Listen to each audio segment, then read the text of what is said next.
Hello friends, good morning. Today we are going to learn figure of speech. आज हम लोग figure of speech पढ़ेंगे। Figure of speech को हिंदी में अलंकार कहते हैं। फिगर ऑफ स्पीच 10 टाइप्स के होते हैं। First simile, second metaphor, third hyperbole, fourth personification, 5 alliteration, 6 repetition, 7 paradox, 8 synecdoche, 9 pun and 10 antithesis। Student, figure of speech 10 types के होते हैं, लेकिन हम आज सिर्फ सिमली और मेटाफर पढ़ेंगे। So let's get started. First, simile. It is a comparison between two things with the word like और एज। सिमली दो वस्तुओं के बीच में तुलना होती है जिसमें लाइक और एज वर्ड का यूज़ करते हैं। For example, he runs like a wind. वो हवा के जैसे दौड़ता है। In the above sentence, running of a boy is compare to the wind with a word like, therefore it is a simile. इस सेंटेंस में बॉय का compare हवा के साथ किया गया है या हवा की स्पीड के साथ किया गया है, और लाइक वर्ड का भी यूज़ हुआ है, यानी वो हवा के जैसे तेज़ दौड़ता है, तो यहाँ पर सिमली होगा। See some more example of similes. You were as brave as lion. तुम इतने बहादुर थे जितना कि शेर। यहाँ पर तुम्हारी तुलना शेर की बहादुरी से की गई है और as वर्ड का भी यूज़ हुआ है, इसलिए यहाँ पर सिमली है। They fought like cats and dogs. वो कुत्ते और बिल्लियों के जैसे लड़े। यहाँ पर उसकी तुलना कुत्ते और बिल्लियों की फाइट के जैसे हुई है कि वो डॉग्स और कैट के जैसे लड़ते हैं, तो और लाइक वर्ड का भी यूज़ हुआ है, इसलिए यहाँ पर सिमली होगा। This house is as clean as mud. ये घर इतना साफ़ है जितना कि कच्चा घर होता है। मड मीन्स कच्चा घर या मिट्टी भी होती है।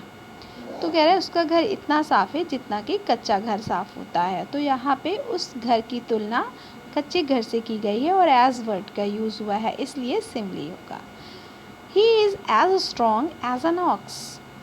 वो इतना शक्तिशाली है जितना कि एक बैल होता है, तो यहाँ उसकी तुलना बैल के साथ की गई है, इसलिए यहाँ पर भी सिमली होगा और एज वर्ड का भी यूज़ हुआ है। Your explanation as clear as mud. तुम्हारा एक्सप्लेनेशन में व्याख्या, तुम्हारा एक्सप्लेनेशन इतना क्लियर है, इतना साफ़ है जैसे कि मड, जैसे कि मिट्टी। तो इन सारे सेंटेंसेस में एज और लाइक वर्ड्स का यूज़ हुआ है और दो वस्तुओं के बीच में तुलना भी हुई है बच्चों, तो इसलिए यहाँ इन सारे सेंटेंसेस में, इन सारे एग्जाम्पल्स में सिमलीज हैं। Now we read metaphor. It is a direct comparison without using the word like और एज। मेटाफर में भी दो वस्तुओं की तुलना होती है, लेकिन यहाँ पर लाइक और एज वर्ड्स का यूज़ नहीं होता, बल्कि डायरेक्ट कंपैरिजन होता है। For example, the snow is a white blanket. बर्फ़ एक सफ़ेद कंबल है। यहाँ पर बच्चों ये नहीं कहा गया है कि बर्फ़ सफ़ेद कंबल के जैसा है, the snow is like a white blanket, ये नहीं कहा गया है, बल्कि ये कहा गया है the snow is a white blanket, कि बर्फ़ एक सफ़ेद कंबल है। यहाँ पर दो चीज़ों की तुलना तो हुई है, बर्फ़ की और सफ़ेद ब्लैंकेट की, लेकिन उसके जैसा नहीं कहा गया है, बल्कि ये कह दिया गया है कि वो वही है, वो सफ़ेद ब्लैंकेट ही है। इसलिए जहाँ पर डायरेक्ट कंपैरिजन होता है वहाँ पर मेटाफर होता है। In the above sentence, the snow is directly compared with the blanket. It makes sense that the snow is a white blanket. Therefore, it is a metaphor. इस सेंटेंस में directly snow को white blanket के साथ compare कर दिया गया और ये भी कहा गया है कि वो वाइट ब्लैंकेट ही है, इसलिए इसमें मेटाफर होगा। और यहाँ पर लाइक और एज वर्ड का भी यूज़ नहीं हुआ है, जो कि सिमली में होता है। So student, let's see some more example of metaphor. The hospital was a refrigerator.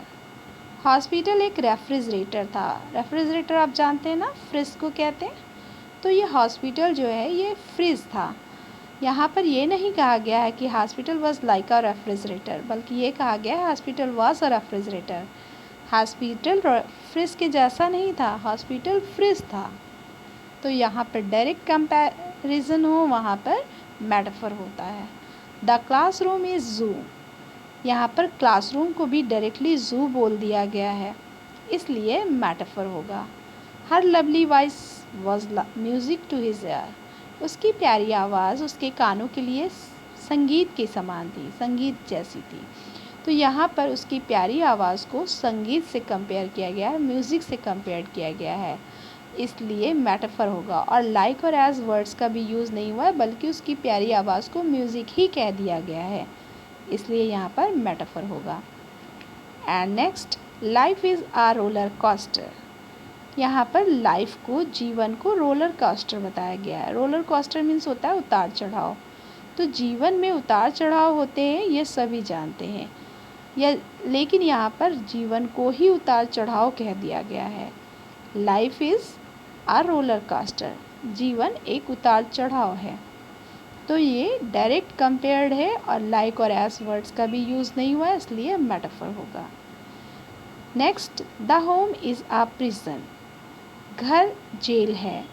यहाँ पर ये नहीं कहा गया है कि घर जेल के जैसा है, the home is like a prison, घर जेल के जैसा है, बल्कि ये कहा गया है कि होम इज़ अ प्रिजन, घर जेल है। तो डायरेक्ट कंपेयर हुआ है और लाइक और एज वर्ड का भी यूज़ नहीं हुआ है, इसलिए इसमें भी मेटाफर है। तो स्टूडेंट, आज हमने सिमिली और मेटाफर पढ़ा और इन दोनों में एक बहुत ही छोटा सा डिफरेंस है, जो कि दो चीज़ों में, दोनों में कंपेयर्ड है, लेकिन सिमिली में लाइक और एज वर्ड का यूज़ होता है और उसमें ये कहा जाता है कि वो उसके जैसा है, और मेटाफर में लाइक और एज वर्ड का यूज़ नहीं होता है और डायरेक्ट ये कह दिया जाता है कि वो वही है, घर जेल ही है, घर जेल के जैसा नहीं है, घर जेल ही है। तो यहाँ पर मेटाफर है। तो आई होप कि आपको सिमिली और मेटाफर अच्छे से समझ में आ गया होगा और दोनों को डिफरेंस भी समझ में आ गया होगा। So student, enjoy and goodbye.